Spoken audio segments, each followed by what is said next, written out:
ये भी तो हो सकता है कि वो वहाँ गया ही ना हो। ये भी तो हो सकता है कि वो दोनों साथ ही आ रहे हों। ये भी तो हो सकता है कि वो झूठ बोल रहा हो। अस्सलामुअलैकुम, your spoken English trainer, this is Aqsa. Hey guys, आज की वीडियो बहुत ही अमेजिंग और कमाल की होने के लिए जा रही है, क्योंकि आज की वीडियो में भी हम बहुत ही टू अमेजिंग स्ट्रक्चर सीखने के लिए जा रहे हैं, जो कि हम अपनी डे टू डे लाइफ में यूज़ करते हैं, इन्हें बोलते हैं और सुनते हैं। तो इस तरह के सेंटेंसेस को हम कैसे इंग्लिश में बोल सकते हैं? तो चलिए वीडियो को शुरू करते हैं और सीखते हैं। तो सेंटेंस स्ट्रक्चर है हमारे पास। सबसे पहले हम लगाएंगे it may also be possible that. It may also be possible that का मतलब होता है ये भी तो हो सकता है कि। उसके बाद हम अपना सेंटेंस लगाएंगे, जिस भी टेंस में होगा उससे लगाकर अपने सेंटेंस को कंप्लीट कर लेंगे। चलिए इसके कुछ एग्जांपल्स देखते हैं ताकि हमें स्ट्रक्चर की अच्छे से समझ आ सके। फर्स्ट सेंटेंस है हमारे पास, ये भी तो हो सकता है कि वो वहाँ गया ही ना हो। It may also be possible that he has not gone there.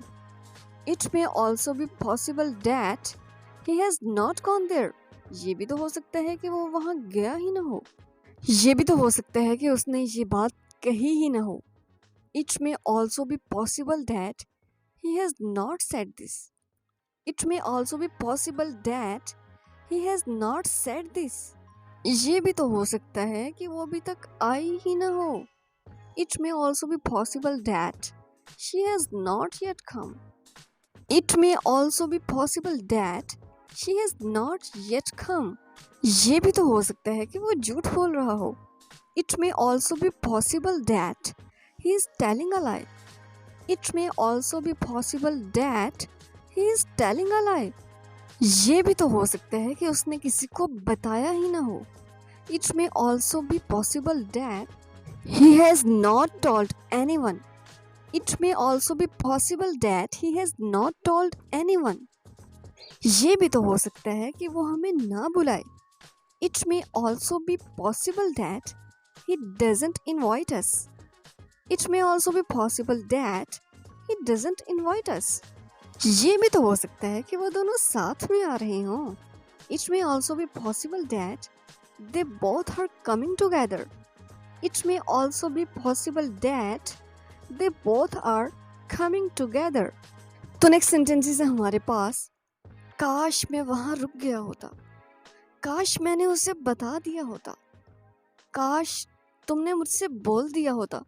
तो इस तरह के सेंटेंसेस को बनाने के लिए हम कौन सा स्ट्रक्चर यूज करते हैं? चलिए सबसे पहले हम स्ट्रक्चर देख लेते हैं। तो सेंटेंस स्ट्रक्चर है हमारे पास। सबसे पहले हम लगाएंगे आई विश। विश यहाँ पर काश के लिए यूज हुआ है। ओके, सबसे पहले हम आई विश का यूज करेंगे और उसके बाद हम सब्जेक्ट लगाएंगे।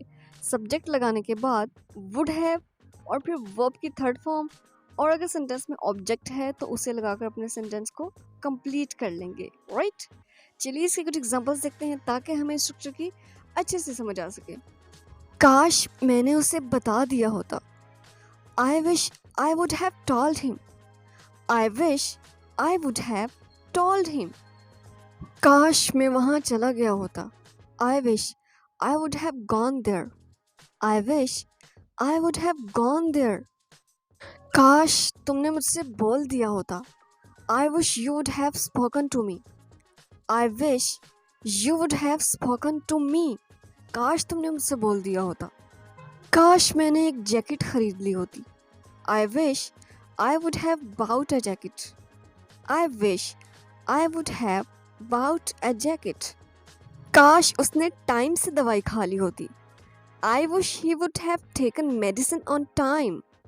I wish he would have taken medicine on time. अब मेडिसिन खाने के लिए हम eat का यूज़ नहीं करेंगे बल्कि take का यूज़ करेंगे। ओके, काश मैं वहाँ रुक गया होता।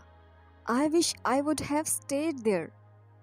I wish I would have stayed there. काश मैं वहाँ रुक गया होता। काश तुमने मेहनत कर ली होती। I wish you would have worked hard. I wish you would have worked hard. काश तुमने मेहनत कर ली होती। काश मैं वहाँ ना गया होता। I wish I would not have gone there. I wish I would not have gone there. काश मैं वहाँ ना गया होता। काश मैंने तुम्हें नहीं बताया होता। I wish I would not have told you. I wish I would not have told you. काश मैंने तुम्हें नहीं बताया होता। गाइस, नेगेटिव सेंटेंस बनाने के लिए सिर्फ नॉट को हम मजीद ऐड करेंगे, बाकी सारा स्ट्रक्चर वैसे ही रहेगा। ओके, काश हम ना मिले होते। I wish we would not have met. I wish we would not have met. काश हम ना मिले होते। काश वो ना आया होता। सो गाइस, ये सेंटेंस आपके लिए है। इसे सोल्व करके आपने कमेंट बॉक्स में लिख देना है। देखते हैं आज कितने लोग सही जवाब देते हैं। तो आई होप कि आपको दोनों स्ट्रक्चर बहुत पसंद आए होंगे और समझ में भी आए होंगे। सो आज के लिए इतना ही। मिलते हैं नेक्स्ट वीडियो।